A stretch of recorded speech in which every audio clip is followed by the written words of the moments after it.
Pleasant good morning again to everyone. Thank you for joining us for our keynote session. If you are here this morning, I want to let you know that blessings are going to find you here.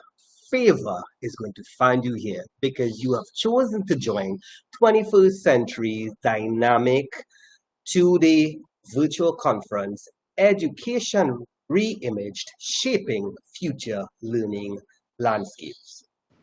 For this morning's session, we have a dynamic keynote speaker who is an accomplished author, educator, and experienced business consultant with a deep-seated passion for creativity and education. Over the past decade, she has distinguished herself as a lecturer, digital content creator and crafter, skillfully blending her artistic talents with her expertise in business and education. She is the founder and owner of two dynamic enterprises, TSG Consulting Limited and DIY Place Limited. Our keynote speaker is driven by her passion for education and has authored books like Art and Craft for Elementary School Volume 1, published in 2019. She utilizes various online platforms to share her expertise, insights, and creative projects, engaging a wide audience and inspiring others to explore their own creative potential. Colleagues, friends, 21st century family, please join me in warmly welcoming our keynote speaker for day two, Mrs. Camille Wooding. Mrs. Wooding, welcome. We are happy to have you. The floor is yours. Thank you very much, Dave. And it is very much a pleasure being here with you all today. I was able yesterday to attend a couple of the sessions, and they were definitely exciting. A lot to unpack, a lot to think about. And I hope that everybody's very much enjoying their sessions. This session today, probably a little bit different. My objective in this session is now I'm having a little issue sharing my screen. So someone else is sharing my screen. So I may have to stop and say change slide. Sorry about that. So could you change the slide, please? Right. So my objective in this session today is to encourage you to think about and for us to dialogue around the whole topic of education. And we'll get into that a little bit more. But what I want you to leave this session with is a set of questions that need answers. You may not have all the answers. I don't have all the answers. But there are a set of questions that we need to ask, and we need to then try to explore what are the answers to these questions. How do we solve these issues that we face? Next slide. So I'm going to start with some observations. Dave mentioned that I am a business consultant, and that's been for 22 years, and 8 years before that, I was in business as well, working for a company. So yes, I am not young. But some things I've observed over the past period of time, and this is not recent as well. This is like, I would say for the last 10 years, maybe more.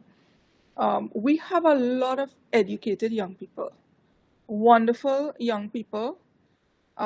These young people have done everything that we have asked of them. They have gone to school, they have gotten their passes. Many of them have gone to university, done well, gotten their passes.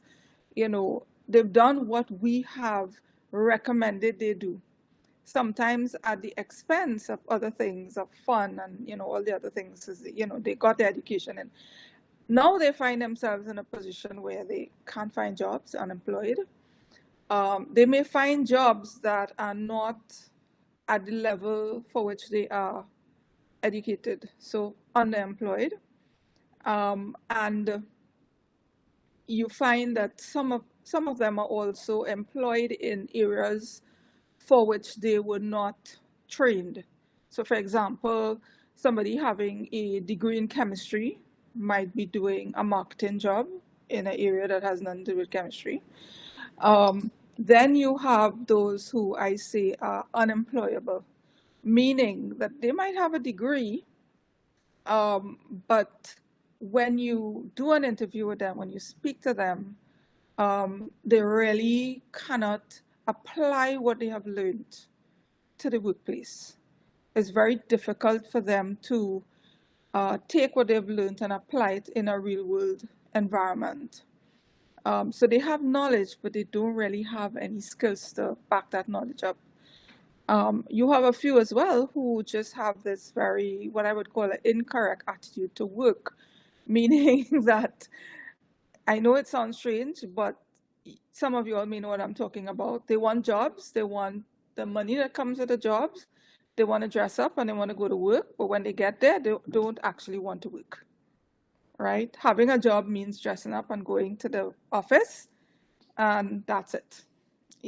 Talk to people all day and go home. And maybe some of you all have experienced that situation, but I certainly have seen that situation happen.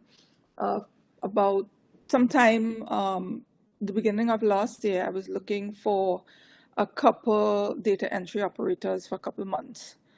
Data entry operators are kind of very low-skilled people. You don't need a degree. You need maybe O levels, maybe A levels if you have it, and typing, right?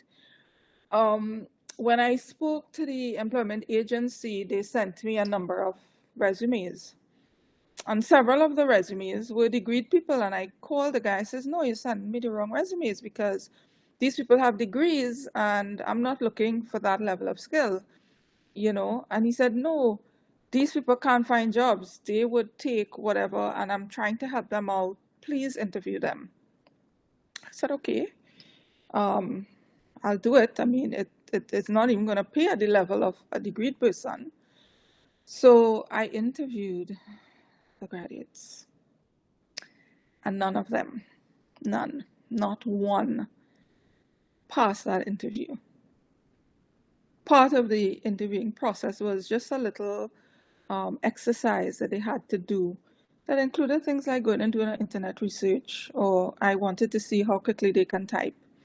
And literally none of them passed. There was one person who was, I would say, passable, and she did the exercise. This was an online interview, gave her the exercise to do, and she wrote it on paper. Now, it was an online interview, so she had a device, right? She wrote the answers on paper. I don't know how she expected me to see the answers that she wrote on paper in an online interview. I had to give her extra time to then go and type up her responses, really trying to work with her. But that was the best of them. So when I tell you that they have the pieces of paper, but they don't really have the skills, I'm speaking out of personal experience, direct experience with this situation.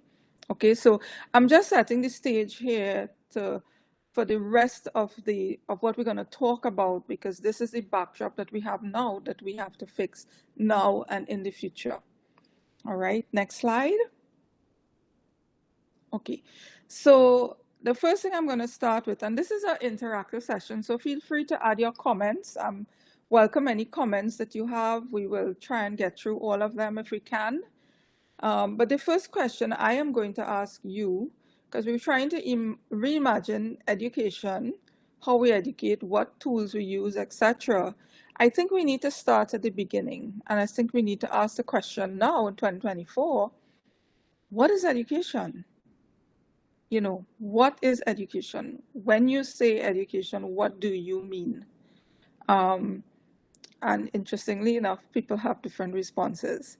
But I'm looking out for a few responses from y'all. Let me see what y'all come up with before I will give you a very basic response. It's not the full response. We don't have time to go into all of the nuances. But I will give you a very basic response in a minute or two. But I just want to allocate a little bit of time to allow y'all to put some responses in. And let me check the chat and see if we are seeing. So far, we have no responses in the chat, but Okay. they are invited to do so if they wish in response to what you're asking. Yeah. So if you all could just put some comments, I know it may not be the full your full answer, but some quick comments on what is education. We're here to talk about education, reimaged, and what is your view? What is education? When somebody says education, what do you think about? How do you describe it? Okay, lifelong learning. I like that. The process of receiving and giving systematic instructions at a school level, passing on of knowledge to the others in a specific area. It's a great aim of education, knowledge but action. I like that, Eugene. Process of learning and gaining knowledge, skills, and understanding. Process of learning and acquiring information. A lifelong process. I like this one. The linking of prior knowledge to new knowledge. Every learner comes with some amount of knowledge, so helping them to link the information for more wholesome understanding. Okay. Taking someone from the unknown. I think you meant to the known. You have to the unknown, but let's hope it's for the known. Formation of the whole person. I love that. Meeting the needs of a developing society. I love that. A system that's passing knowledge, skills, norms, and values to help individuals adapt to this social environment. And these are spot on. Education involves equipping students with the skills and knowledge needed to contribute to and problem solve for their society. Developing and bringing out the innate gifts and talents in persons. Beautiful. Learning, unlearning, and relearning. Yes, that's lifelong learning. Teaching how to learn. That is a good way to look at it as well. Teaching how to learn, because if we're talking of lifelong learning, we need to know how to learn as we prepare for jobs not yet created. Arlene, I think you were looking in at my PowerPoint before. Teaching and learning, academic, social, and other skills. To the known. All right, yes, it was to the known. Equipping people with the knowledge and skills to thrive and survive in the future. So I think we have such a rich variety of descriptions of education and different, taking it from different stances, and they're all correct. It's not that we're saying it's one thing. I'm going to give you the simplified version, just to have something on the board. If we can change the slide.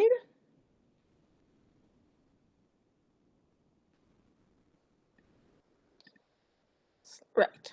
Okay. So education is a transmission of knowledge, skills, and character traits, and manifests in various forms.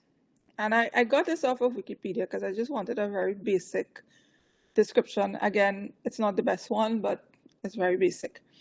And then we have three forms of education. We have formal education, which is structured learning, non-formal education, and so education occurs outside of the school, right?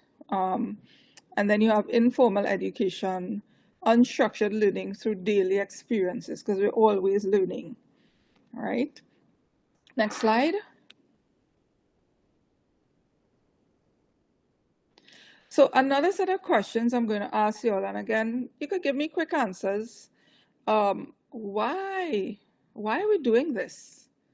Why is it important that we put all this effort into educating our children? What is the objective? What the objective in particular of the formal education system? So we're stressing the formal because of the nature of this conference.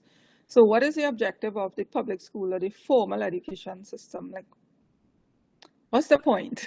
If we stop tomorrow, what would happen? Let's see if we have any answers to that.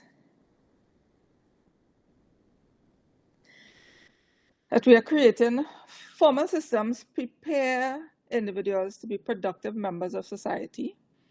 We are creating future leaders to create a better society in the future. I like that one. Provide a skilled workforce, yes. Ensure that we have productive members of society to contribute a knowledge, well-rounded, contributing member of society. So as to ensure we have workforce. I'm seeing workforce and future prominent in some of these answers here. So we'll talk about that during this session. To develop students to carry on the roles in society, functional citizens, self-sufficiency, independent, contribute to society, to be able to solve problems and make life easier, provide for future generations. These are the ones who will be in charge of in the future. Now, if that is not scary to you, I don't know, but it's always scary to me when I hear that. Prepare students for workforce and further education, people who can work, next generation to take their place in society, continuity of the human race. That's a good one, Colleen. Or Curleen. Foster problem solving skills, provide skills needed for the future. So, we have an idea of why we're doing this. We really want to see a better future, and that better future means that we have people who are prepared to survive in the future, right? They're prepared to survive in what's coming down the track. All right, next slide, please. Okay, so I want to go back a little bit because we're talking about going to the beginning. I'm going very briefly back to the very beginning of education, because what we call prehistory, before history was even recorded, education was primarily, oral thing. People taught their children who taught their children, or their nieces and what people you were in contact with. Okay. And so it was through oral communication and imitation. You see somebody doing things this way, you do it this way. And guess what? That is not, that is still there in the informal education, right? We look at our parents and we see what they do. We imitate our parents, we imitate family, we imitate friends, etc. With the emergence of ancient civilization, the invention of writing led to an expansion of knowledge, prompting a transition from informal to formal education. Initially, formal education was largely accessible to elites and religious groups, because now education revolved around literacy. Because now you have reading as a big issue, and you wanted people to be able to read. Not everybody, you don't want everybody to learn to read. You wanted certain people to learn to read. Okay. However, in the 15th century, the advent of the printing press meant that people had more widespread access to books. Prior to the printing press, people literally wrote the books by hand. Okay, so they were very rare and very expensive. But once a printing press was invented, books were readily available, and there was need to increase literacy. It was still more geared towards the elites, right, at that time. But there was that sense that, you need to go into some kind of formal system to learn stuff, right? Next slide, please. So, 1 second.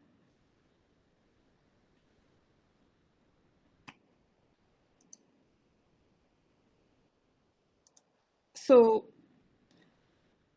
somewhere around the 18th and 19th century, this whole idea of a public education gained significance. And that started to pave the way towards this idea of free and compulsory education for all up to a certain age. In the UK, and I'm drawing this from the UK because we are colonial, the whole Caribbean is based on a colonial system. Public schools emerged from something called grammar schools, which were established to educate pupils usually destined for clerical orders in Latin grammar. So that's what grammar school came from. And then you had public schools. Now, the term public here was not free, okay? The term public meant that it was not restricted on the basis of location, status, and that sort of thing. So anybody who could pay had access. At present, over 90% of primary school age children worldwide attend primary school. Okay, so universal education and the whole idea of that has really gone off in the century, and well, as the 20th century into now. where most of the children in the world at least have a primary school education. Okay, so I just wanted to, it's sometimes good to go back to how did we get here? How did we get to this whole public school system and children going to school and all that kind of thing? All right, let's go to the next slide, please. Right, so I want to go back a little bit now to that description we had of education, right? Next slide, please. And the idea of knowledge, skills, and character traits. And I want to talk about knowledge, skills, and character traits, because if those are the things we are teaching, we need to understand what those are. And these are one of the areas, knowledge, skills, and character traits, areas that I teach a lot on in human resource management, because this is what we describe as competencies. Okay, what is knowledge? You can answer, or that's an easy one, right? Information, theories, facts, knowledge of processes, and usually is derived from your educational background, meaning school experience. It's really about learning facts and information. And the question we ask is, how do you teach knowledge? All right, because we're teachers. How do we teach knowledge? That's a good question. There are many, many mechanisms to teach knowledge. At the end of the day, though, you have to learn whatever the information is. You have to learn it. You could learn it by song. You could learn it by reading. You could learn it by looking at a movie. However you look at it, you have to learn your 12 times tables, let's say. You have to know it by heart. Next slide, please. All right, so now we're going to jump to skills. And skills come from the application of knowledge in the first instance. So you learned your numbers, 1, 2, 3, 4, 5, but the application of knowledge is a skill. So you have to learn multiplication, right? 2 times 2. You can learn some of it by rote, 2 times 2 equals 4, because you're learning a times table, but you have to, at the end of the day, understand your multiplication, like why is 2 times 2 equals to 4, okay? So that when you get 12,527 multiplied by 736, you know how to do it, right? I will use a calculator, but anyway. You learn words, you learn grammar, but now you have to take those things and do a composition, right? So being able to do a composition, write a composition is a skill. Some people do have some innate capacity or some innate skill, all right? So for example, art, like I can't draw to save my life, or yours, don't bet on it. But there are people who just never learned, like nobody taught them to draw, they just pick up a pencil and they can draw, right? So there is innate capacity. We know people who can pick up a pair of sticks and play the pan, right? So, and those are skills. And then of course, how do we learn? We learn through doing. We have to actually do the multiplication. We have to actually write the composition. We can't talk around how to do it and expect that the person has the skill of what to do. We have to see them do it. We have to look at what they've done, and we have to understand whether or not they have developed this skill. Yeah, I'll give you a little story. When my daughter was about 3 years old, she couldn't read yet, but we used to read books to her. She has a remarkable memory. So what she would do, she would open the book and she would read, meaning that she knew the words by heart. So she would read into the pages. She's not actually reading, she's just repeating what she had heard. So, she had no skill in reading. It may appear so from somebody who does not know her, because she's able to actually say the words that's in the book, but she did it by memory, right? So it's important that we understand that skill has to be learned through, if there isn't an innate capacity, most of the skills that we're teaching in school has to be learned through doing. All right, next one. I'm going to spend a little bit of time here because I know this is one that is a little more tricky, right? Character traits. There are many, many descriptions of personality character traits. One of the more popular ones is what we call the 5-factor personality theory. And you can go look that up. These are the 5 factors they talk about: extroversion, agreeableness, conscientiousness, neuroticism, and openness. And the anagram for that is ocean. I'm not going to go into the meaning of each of these because we don't have the time. But what I am going to talk about is all of these things exist along a continuum. Okay, so extroversion exists along a continuum of low extroversion, don't like people, don't like to be around people, to high extroversion. Same thing with agreeableness, same thing with conscientiousness, same thing with neuroticism, and same thing with openness. Every single human being, according to this theory, falls somewhere on a continuum on these 5 areas, and that is what describes your personality. Your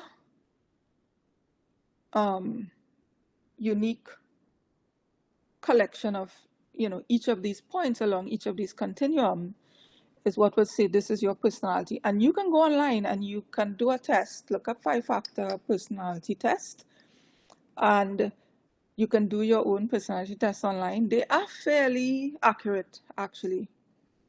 They're fairly accurate. There are a lot of questions to answer, and if you answer it honestly, you will find that even if you do it twice, you'll come up with the same answer.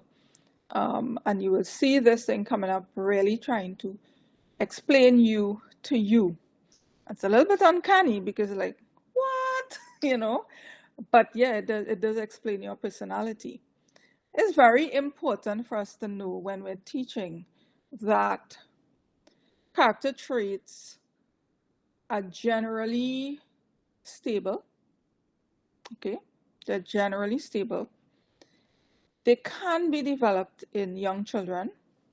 They can be developed further, but they are generally stable.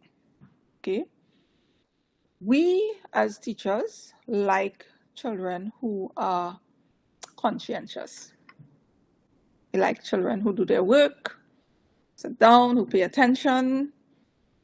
We don't like the ones who are generally high in neuroticism and extroversion. They talk too much. They're disrupting the class, right? I'm generalizing here, okay?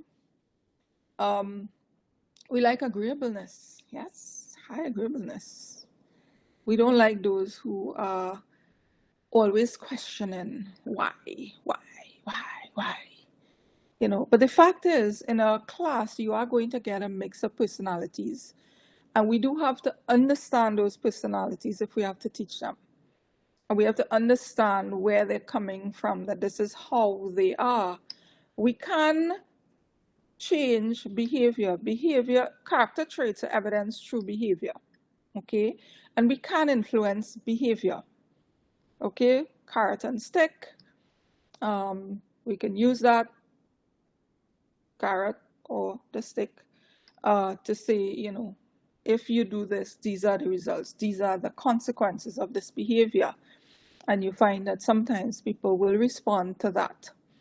I always say that, people talk about, oh, long time children were this and children were that. Well, long time you were allowed to beat the living daylights out of them, right? We don't do that anymore, please. We don't. Thank God. But yeah, that was the stick, right? So they had to learn, they had to do things because the result was if they didn't, they faced serious consequences. Sometimes those consequences were way, way, way outside of what they should have faced. Okay. Next slide, please.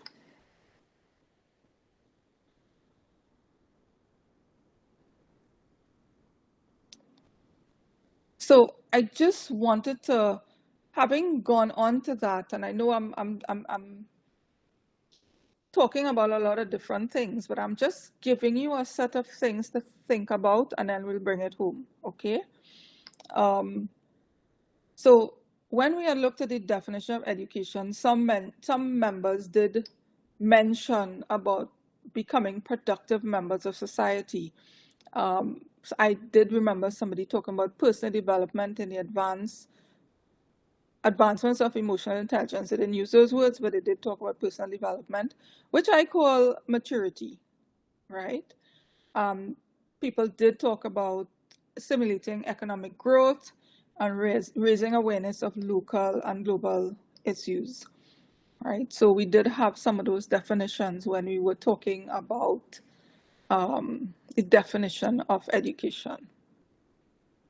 Okay, so let's go on to the next slide.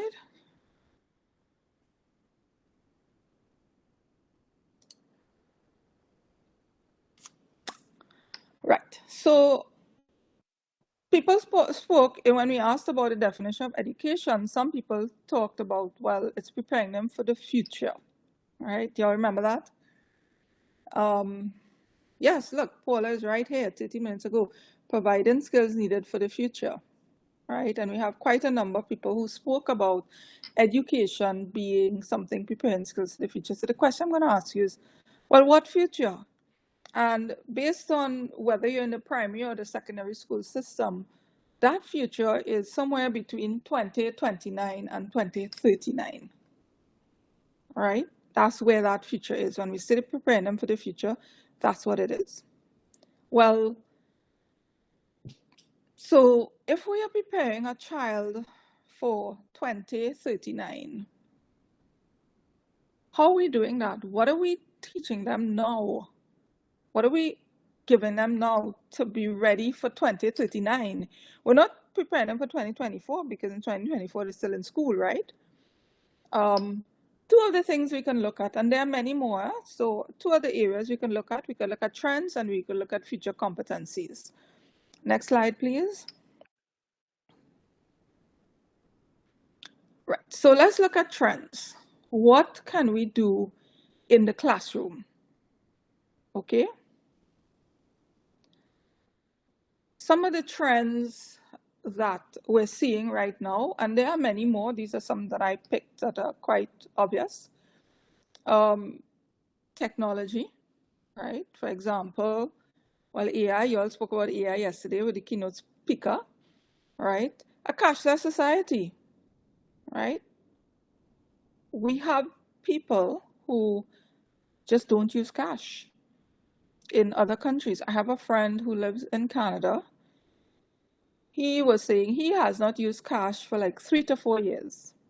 I was like, you serious? Like, what do you mean? Like, no? He says, no, I have not touched cash for like 3 to 4 years. And this is somebody who travels. So he's not just based in Canada. He travels in the Caribbean as well. He was in Trinidad recently. He has not touched cash. And that is where we are moving to. That article there, and I put the article, I know you can't see it, but when you get the PowerPoint, you'll be able to click on the links, right? So I still put the links there for you. It's talking about moving Trinidad to a cashless society, and I'm sure all of the other members of Caribbean countries here, Barbados, etc., have similar things happening in their sphere. Entrepreneurship is on the rise, and again, I don't have figures for the Caribbean, but generally speaking, after the pandemic or during the pandemic, and therefore after the pandemic, there was this whole rise in entrepreneurship. And if you were to just look around your society, you will see that there are lots more people going into some sort of business, even if it's just something they're doing on the side. A lot more businesses have opened up, and I think that trend is going to continue. Partly because, as I mentioned before, you have people coming out of school, out of university, and can't get jobs. And so the next best thing for some of them is do some kind of business, whatever it is, teach lessons, make something, cakes, whatever it is, right? Climate change is another big issue. And right now, as I'm speaking, Beryl has not died yet. We got the impact of Beryl, and it's still continuing, and this is June. You have the rise of something called flexible education, meaning that you have a mix of both formal and informal education. You have homeschooling. You have a lot more homeschooling and different hybrids of teaching methods. You have online schools, so the whole education system is also changing. One of the other areas that I want to touch on is decreasing mental health, right? We're seeing a lot of young people facing mental health issues. And decreasing in their mental health, increasing in mental health issues. And that is something that we need to look at. So let's go to the next slide because I think I just have 10 minutes left. Some of the competencies for the future. So we talk about trends. Now, these are some of the competencies when you do the research. These are the things we want to get. We want to get critical thinkers, problem solvers, people who are creative, adaptive, emotionally intelligent. We also want to get people who have a global outlook. And as I speak, there are a lot of people I know who are doing work remotely, meaning that they're doing work outside of Trinidad while living in Trinidad, or they're doing work outside of Barbados while living in Barbados. And then you have technical skills such as coding and AI and a set of other technical skills that they would need in 2039 or even now. Next slide, please. So what I'm going to do now is I'm going to talk a little bit about, okay, so if these are the trends and these are the competencies, what are some of the things that we can do on a practical level? Okay, so we talk about technology increasing. One of the little projects you can do with a student is something called a binary coded bracelet or binary coded necklace. What is this? The way the computer works with something called binary code, and I'll show you the codes in the next slide. Those codes are zeros and ones that make up a digit. So an A, if we could just go to the next slide and we will come back. Right. So I say A is 0, 1, a set of zeros, and then a 1. Okay, that is the code, the binary code for the letter A. So when you type the letter A into your computer, it translates into these digits as a letter A, and that's how the computer is able to, that's the computer's language, right? When we go back to the previous slide. So just introducing the children to that concept, but you do it in a fun way. So they can actually do their name or their initials in a bracelet, and you choose 2 colors, one color for ones and one color for zeros, and they can create a bracelet by going in the pattern of their initials, right? If they have a long name, they could do a necklace, right? And it's a really fun exercise. People love jewelry, bracelets. But it gets into their mind that, hey, this is how the computer talks. And that's just the very basic of technology. Okay, so I'm just throwing out ideas. If you have ideas, participants, please put them in the chats. We want as many ideas as possible as to how we can help our children, prepare our children for the future, looking at these trends and looking at these competencies. So feel free to put them in here so when people are reviewing, they will get all of the ideas. All right, next slide. Okay, next. Cashless society, we can do a role play, all right? You set up, give them a little card or something, because one of the things we see is that they don't understand the cards. They think that it's free money. So we have to show them, like, the card represents money that you have, and when you use the card, you spend the money you have, entrepreneurship, a pretend business. I saw recently a primary school doing something like this. Gonna go a little faster. Climate change. We could talk about ways we can help with climate change. For example, less plastic water bottles. I know we do a lot of nature tours. I think in Trinidad they do the Carney Bird Sanctuary. In other countries, you can say, other places that they go to observe nature and to appreciate nature. This little bee project is one of my projects. You make just a little bee puppet because you use that now to talk about the importance of bees. All right, next slide. Decreasing mental health. These are two ideas I'll give you all, which is positive affirmations. You can either write them on stones or you can do sticks like in the pictures shown here. And what you do all of those. You can either get the kids to do them or you can do them. And at the beginning of every week, you get them to choose one. And they stick with that. So they stick with something that says, I am good, or I matter, or whatever it is you want to put positive affirmation for them to get them to feel better about themselves and to think positively and have a positive self-image. I'm sure there are many, many other ideas, and I'm looking out for those ideas here. All right, next slide, please. We're almost there, all right?